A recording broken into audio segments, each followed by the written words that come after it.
All right. Good morning, folks. Sorry about the delay in getting this video to you.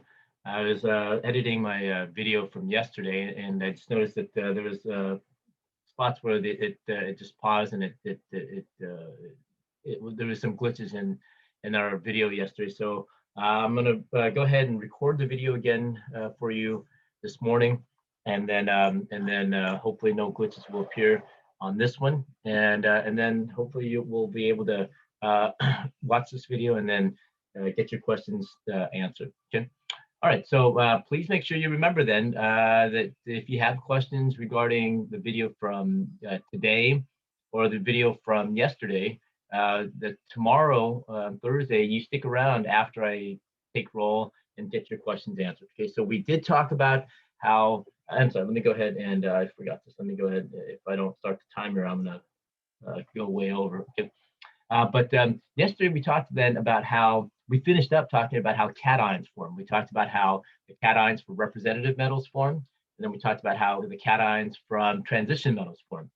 The formation of the cations from representative metals, I think, are pretty straightforward. All representative metals will adhere to the octet rule, and this octet rule simply states then that the metal atoms, these representative metals, their atoms will lose enough electrons in order to obtain an octet of what's left over. That is, they will achieve the noble gas electron configuration. The representative metals will achieve the noble gas electron configuration, and they will lose enough electrons between 1 and 3 electrons in order to do so. So please make sure you're able to keep that in mind as you work on the ionization reactions that I asked you to work on with the homework. Okay.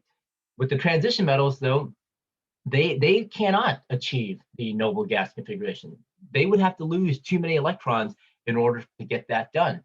And so what the transition metals do, and remember the transition metals are the B block elements. Okay, these are the metals that are in the that have the letter B following their group number. Okay? So these elements and these transition metals, and we will include also the intertransition metals, they achieve what's called a pseudo noble gas configuration. Pseudo in that it's not quite a noble gas, but we refer to it as a noble gas configuration because it imparts stability to the atom as well. So the transition metals will lose enough electrons in order to achieve either a half filled or a completely filled, or maintain a completely filled d orbital. And that imparts stability onto the ion when it achieves, when it loses the electrons. Okay, so make sure you keep that in mind.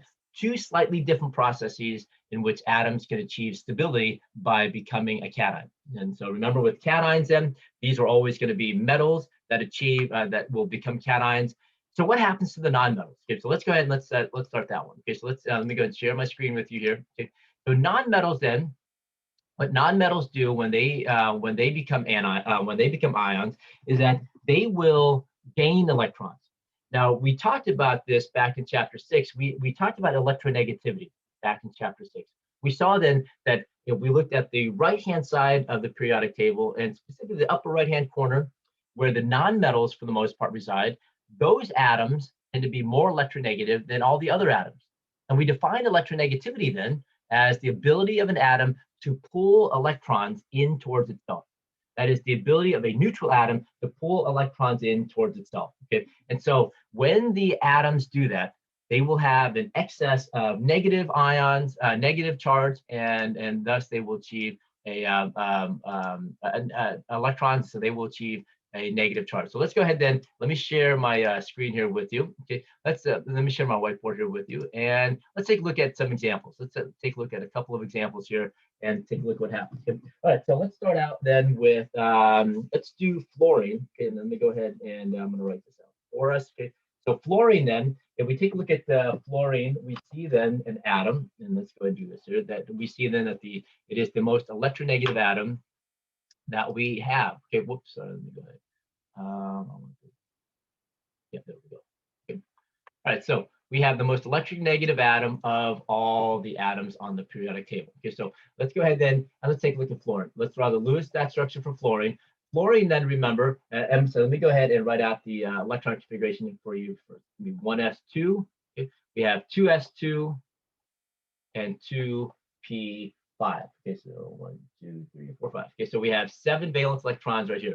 Now, of these 7 valence electrons, remember, we have 3 that are paired and 1 that is unpaired. Okay, so let's go ahead and then let's write those in and make sure you are clear on how we get this. Okay, so there are our 3 pairs and there's our 1 unpaired electron. Okay. All right, so with that said, let's go ahead and let's take a look at what happens here. Fluorine here is almost complete. It almost has its octet. Okay, if fluorine can gain 1 more electron, so fluorine can do 2 different things here. Let's consider this. Okay, it can do 2 different things here. Either it can lose 7 electrons, and become and then obtain the electron configuration for helium and thus become stable. Okay, or it can gain 1 electron to become stable. Okay, so let's go ahead and let's consider both situations here. So situation number 1, where the fluorine atom will lose 7 electrons. Okay, so it will lose 7 electrons. And in losing 7 electrons, okay, so let's, well, I'm sorry, let me go ahead and do the composition here. Composition here for fluorine then is going to be 9 protons and 9 electrons. Okay, this is our elemental fluorine right here. So this is elemental fluorine, the fluorine in the neutral state. Okay, so elemental fluorine, 9 protons, 9 electrons. That's the composition. This is the composition of this particular atom right here. Okay. All right, so let's consider what happens here. If fluorine loses all 7 of these valence electrons, if it loses all 7 of those valence electrons, we have then a fluorine atom that is 1s2. This would be then the electron configuration for helium. So therefore, we would think then that it would be stable. The fluorine atom would be stable. Okay. The composition of this fluorine atom then, let's go ahead and write this down. Then the composition of this fluorine atom then is going to be 9 protons, okay, and only 2 electrons. Okay, 2 electrons. So therefore, the net charge on this one would be 7 plus. 7 positive. That would be this particular cation if fluorine loses these 7 electrons right here. Okay. All right. So that's one option right there. So in losing the 7 electrons, we form a cation that is 7 plus. Okay. Now, first of all, and it would have this composition. There's a problem with this happening, though. There's a problem with this happening and achieving this particular atom right there. And that is, remember we talked about ionization energy. And we said then that it becomes successively more difficult for an atom to lose more electrons. The first ionization energy, that is the energy needed to move 1 electron, is easier. Okay, and as we start removing more and more electrons, successive electrons, the ionization energy skyrockets. It shoots way up, which means that it becomes more and more difficult to remove electrons. So you can imagine then here with fluorine, if we try to remove this first electron, that's doable in that it's the first ionization energy, so that is doable. However, when we start removing these other electrons here, it becomes more and more difficult. So that by the time we get to the 7th electron, if that is even possible, so much energy would be needed that this atom here actually becomes unstable. It is an unstable atom because the fluorine cation can't handle this. It doesn't happen. Too much energy is needed in order to remove these 7 electrons. Okay. Now, on top of that, we saw then, remember with fluorine, not only is it the most electronegative atom, but is the atom with the highest ionization energy. This means then that the removing 1 electron from fluorine is going to be hard, has a very high ionization energy, let alone 7 electrons. So those factors contribute then, all those factors contribute then to say then that this cannot happen. That pathway does not happen. That is, even though we end up in a state where fluorine has the electron configuration of helium and thus should be stable, it's just the amount of energy needed in order to get to this point is so much that that pathway is not viable at all. It is not a viable pathway for fluorine to become stable. Okay? So there is a second pathway for this nonmetal to become stable. Okay? And that is, let's say that instead of losing electrons, okay, this particular atom here gains an electron. 1 electron is added instead of lost. 1 electron is going to be added to the fluorine atom itself. Okay, so let's go ahead and let's take a look at what happens here. Okay, so the fluorine atom here. Okay, so if we were to write out the electron configuration, I'm sorry, describe the composition for this atom here, we'd have then 9 protons since it is fluorine, but since we're adding 1 electron in here, since we're adding 1 electron, okay, it will now have 10 electrons instead of 9. And so therefore the net charge here with this composition and the net charge for this particular atom of fluorine, okay, if that is the composition, the particular atom this here is going to have a negative charge, okay, a -1 charge. And so therefore the electron configuration for this atom then, where would we add this 1 electron? Well, we can't add it to the 1s orbital, that's already filled. We cannot add it to the 2s orbital because that's already filled. We're going to add it to the 2p orbital because it has 1 space left. Okay? And if you notice then, if we add that 1 electron in, we now have an electron configuration for a different noble gas, and this noble gas is going to be neon. So in this second pathway here, where the fluorine atom gains an electron rather than lose 7, okay, it also achieves a noble gas configuration of neon. So therefore, at the end of this second pathway, it is also going to be stable.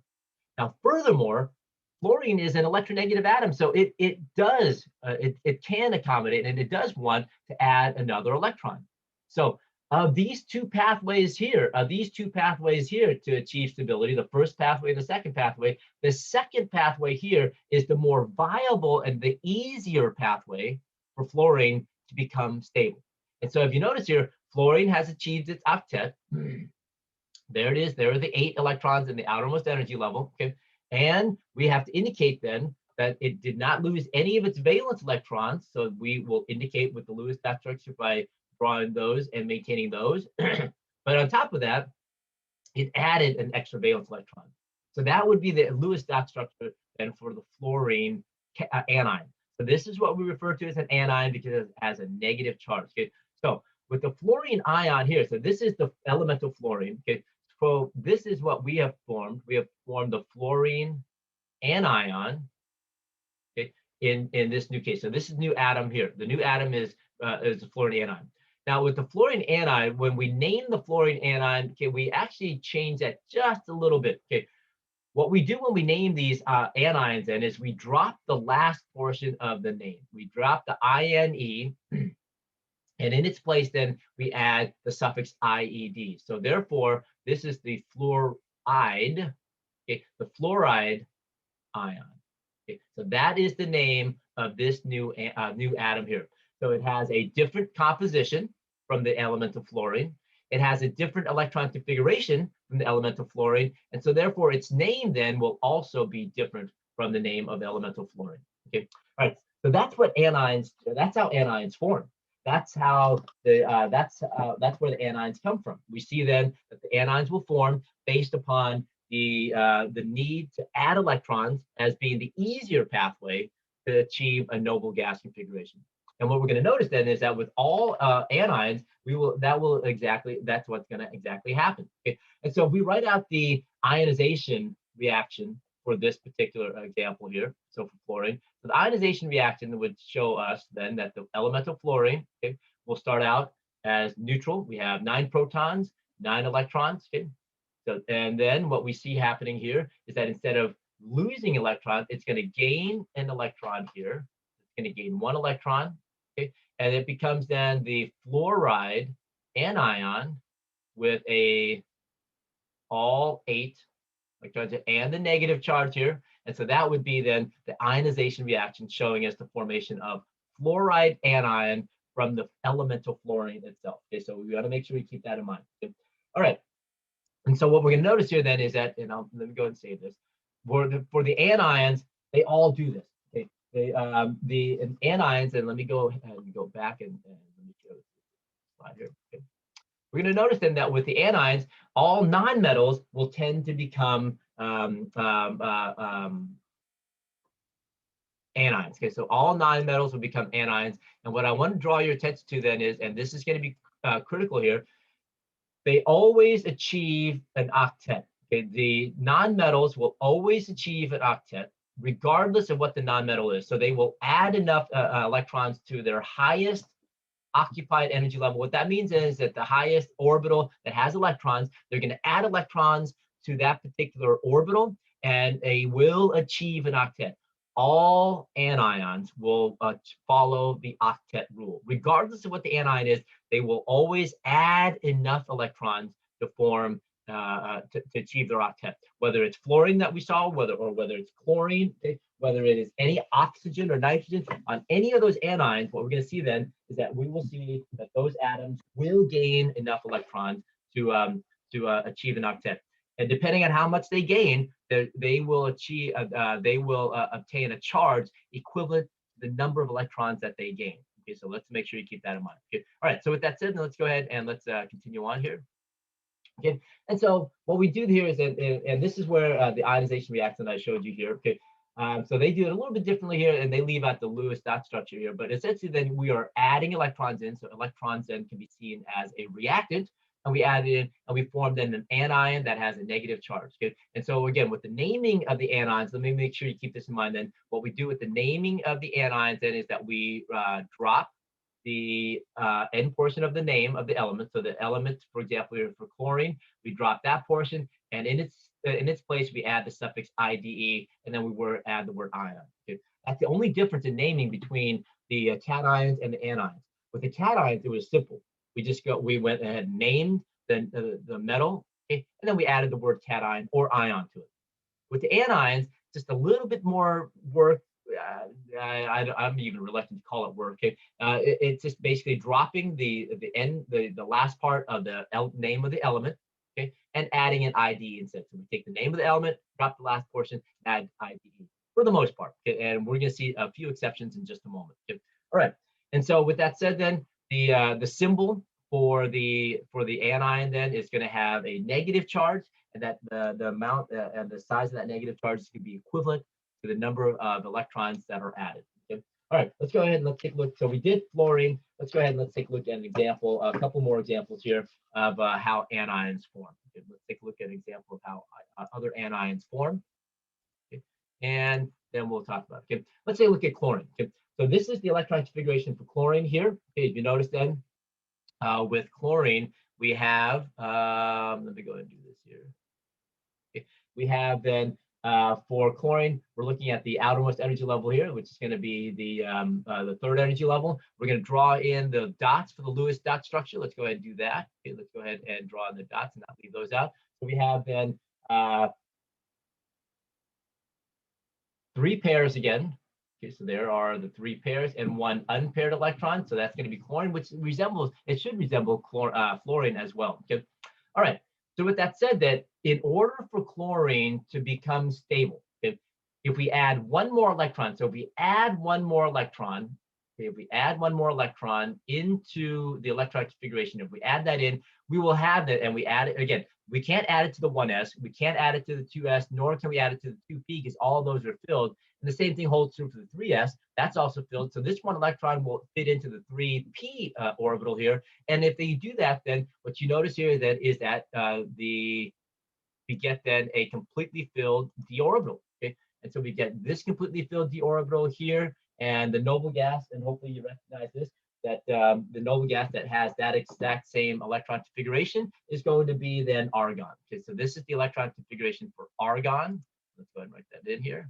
Okay, so we have then, this is going to be the electron configuration for argon, and thus chlorine achieves the noble gas. It follows the octet rule and achieves the noble gas configuration. This time the noble gas is going to be argon. Okay.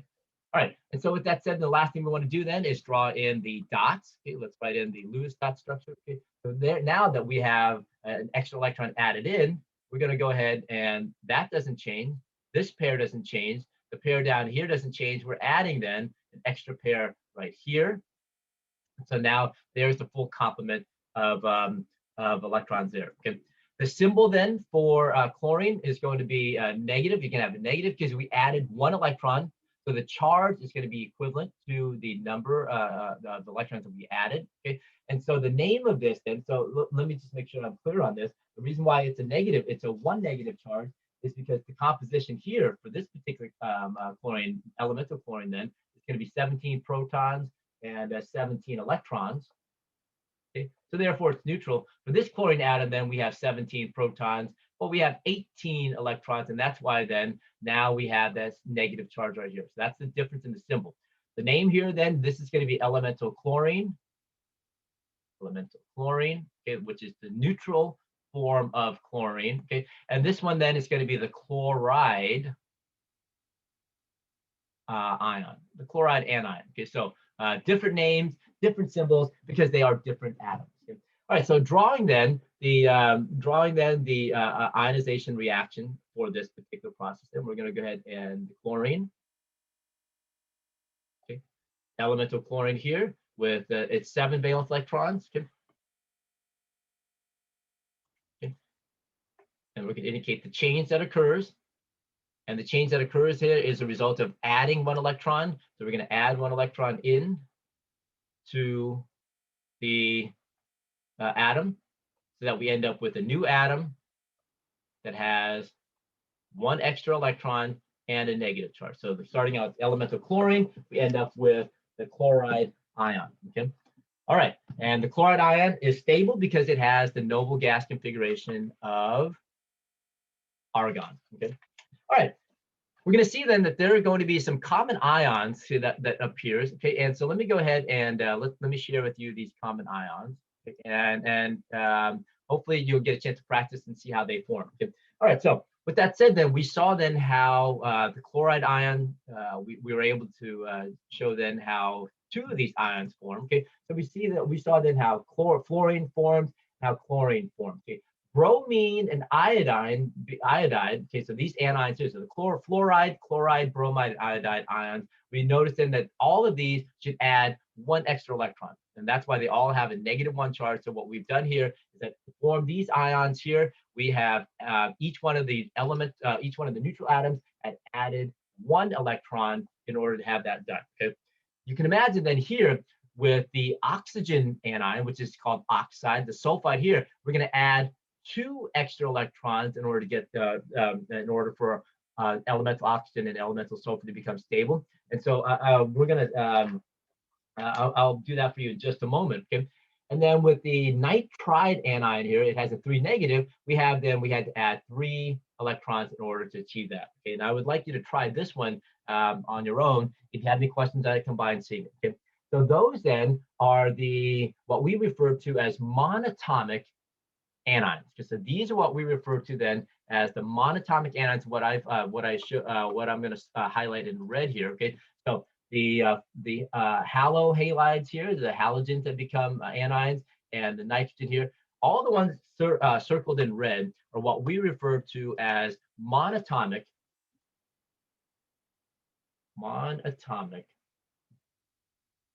ions. Monatomic means then single atom ions. So make sure you keep that in mind. Okay, so those we can find pretty easily. We can go ahead and we can show how those form pretty easily. Okay, and I'm going to show you. We already saw how fluorine and chlorine form. The ionization reactions already show us how these ions form. I'll do oxygen for you, and then again, I'm going to ask you to do nitrogen here. Okay, but those are monatomic ions. Okay? The ones that I highlight in green here, or I'm sorry, in blue here, let me go ahead and highlight those really quickly for you. Okay. The ones that are in blue here, okay. These are, hopefully you recognize these, you guys. Okay, these are what we refer to then as polyatomic ions. Okay, polyatomic anions. Okay, so these are polyatomic ions. And as the name implies, poly meaning then multiple atoms. Okay, so these are anions, and these are ions, and we have 1 polyatomic cation. We'll hopefully you're starting to memorize these. But these polyatomic ions here, okay, if you notice then they are all charged. That's why they are ions. Let's take a look at the phosphate anion here. They are all charged. Okay, and the difference though is we have then more than 1 atom that makes up this group. So in this particular charged ion, we have a total of 5 atoms that make up this charge. That means that you have a single charged entity here that has a 3 negative, that's a 3 minus charge, but this is made up of 5 atoms, whereas this charged particle is only made up of 1 atom. That's the difference then between monatomic ions and polyatomic ions. The monatomic ions, we should be able to show how they form from the ionization reaction. For the polyatomic ions, they are a little bit more difficult, and we have to wait till chapter 8, and we'll talk about how they form. We're going to show how these polyatomic ions form, but we have to wait until we talk about covalent bonding in chapter 8 to see how they form. Okay, but in the meantime, what you have to do is you have to memorize these, and these are from, I think, table 9.2. I think if you take a look at table, I think it's 9.2. Okay, they give you not only the symbol for these polyatomic ions, but their names as well. So they have unique names, they have unique symbols, and so you got to memorize that. Until we can discuss covalent bonding in chapter 8, we don't know how they form. Okay? We're going to practice showing how these ions form here, which would make it easier for you to memorize them. Okay, but unfortunately for these polyatomic ions here, in the meantime, you just have to memorize them. Okay, so let's go ahead then. And what I'd like to do then is let me go ahead and show you how the oxide and thus by extension how the sulfide ion forms. Let me go ahead then and let me save this one here. Let's open up a whiteboard and let me go ahead and let's show you how the oxide anion forms. Okay. All right, let's go ahead and do oxygen. Okay. All right, so oxygen then, elemental oxygen, okay, is going to have then Lewis dot structure for elemental oxygen. It's going to have 2 pairs and 2 unpaired electrons. Okay? And I'm going to do the whole thing here for you right now, not just ionization reaction, but let's go ahead and write out the electron configuration as well. This is going to be then 1s2, 2s2, 2p4. Okay, so that's what we have right there. Make sure then that you're able to work that out pretty easily. Okay, all right.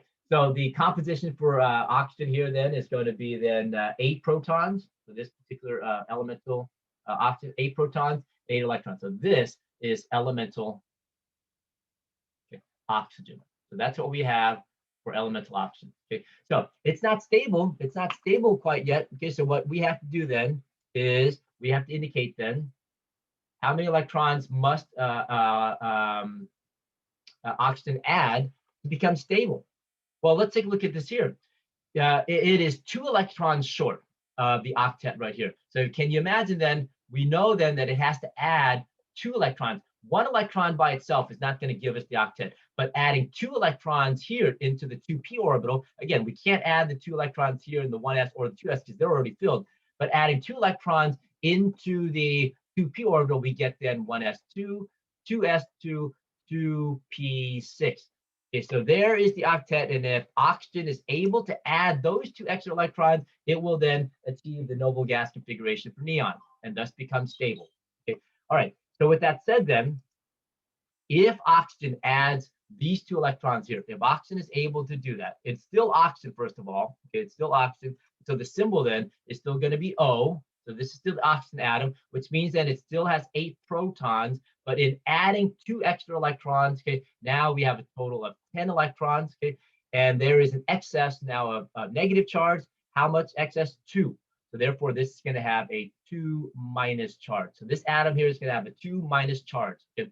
All right, so again, the charge on the anion is equivalent to the number of electrons that we add. Okay? And so with that said then, to finish out the Lewis dot structure for this atom, we have added 2 electrons to the 2p orbital, which means that now we have a full complement of electrons in the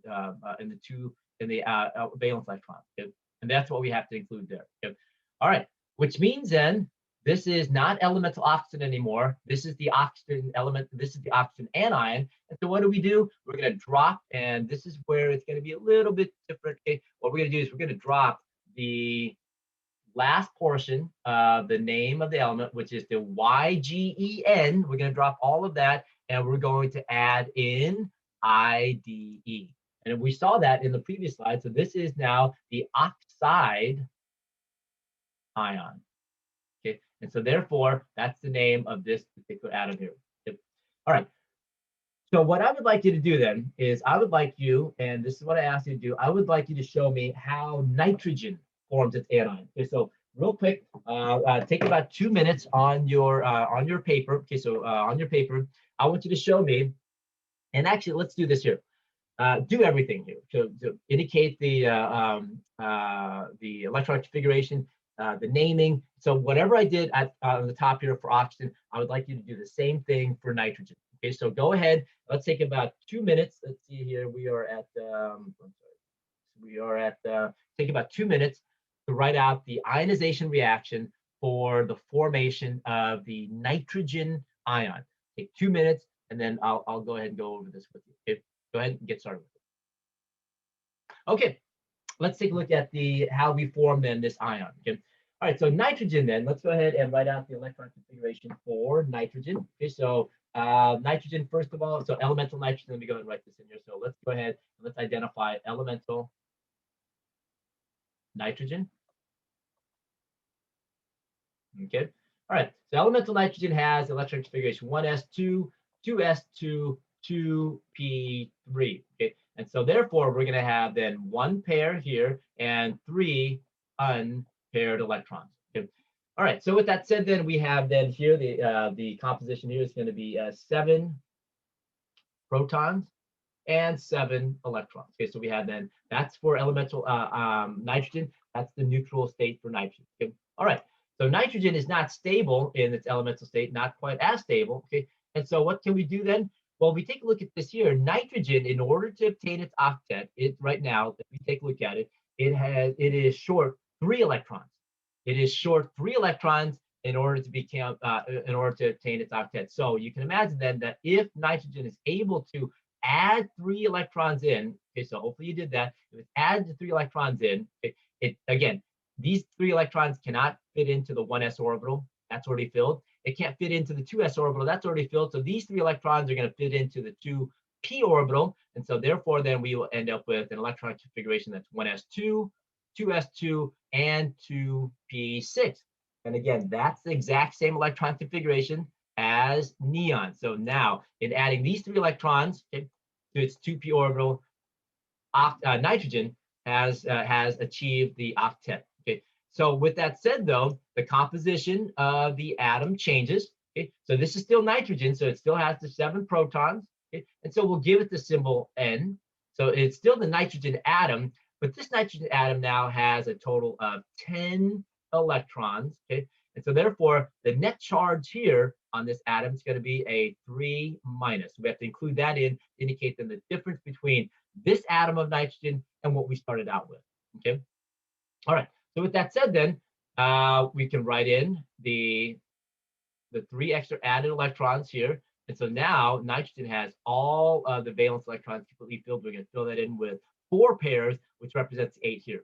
Okay, all right, so that's the symbol for the new atom that forms. Okay, so therefore then the name of this one, then what we're going to do is, and hopefully you kind of saw this already because you looked at the table. Okay, so what you're going to see then is that essentially what we do is we take the last portion of the elemental name nitrogen, and then we drop it and we add IDE to the name. Okay, and so we end up with the nitride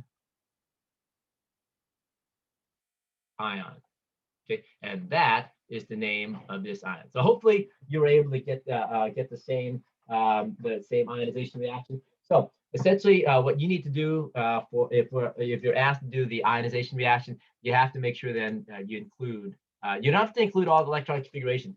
This is all you have to include. You have to include this portion right there. That will give you the that's the ionization reaction right there. Okay, so make sure you include then the symbol, okay, for the elemental the neutral atom. Make sure you include the number of electrons that are added, and then make sure you include the symbol for the ion itself. So the neutral atom, number of electrons added, and the symbol for the ion. And that represents the ionization reaction for these monatomic ions. Okay. All right. So hopefully you got to practice this, you guys. Make sure you practice it. I will and come by and ask me if you have any questions on this. Okay? But the problem that we have here in presenting how these ions form, the problem that we have here then is that the students new to chemistry are going to look at this and say, well, wait a second. Does that mean then, and let's go ahead and take a couple examples here. Does that mean then that the sodium ion, for example, okay, when it gives up its electron, it just releases it into the air? Okay, so it releases that into open space then, and so therefore we form then the sodium ion here. Does chlorine, and because now we have electrons floating around, does that mean that chlorine just grabs into the air, and is able to grab that electron, okay, the free floating electrons, to form the chloride anion? And so that's what's happening. Now, for many of us unfamiliar with this, it seems like, well, that doesn't seem like an unrealistic thing to do. I mean, that seems feasible. Why can't we have electrons floating around? Well, just to kind of give you an idea of what that means, and I would like to share with you an example of electrons that are free floating in the air. Lightning is an example of electrons that are moving in the air. And we know we don't want to be anywhere close to lightning. Electrons cannot float around in the air freely. That doesn't happen. Electrons are charged particles.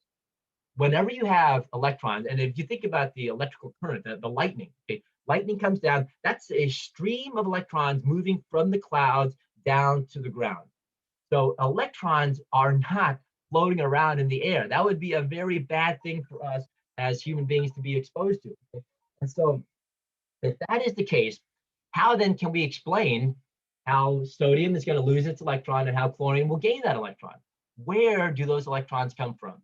And so that's where we'll pick up with in the video tomorrow. That's what we're going to pick up with tomorrow when we start talking about bonding interaction.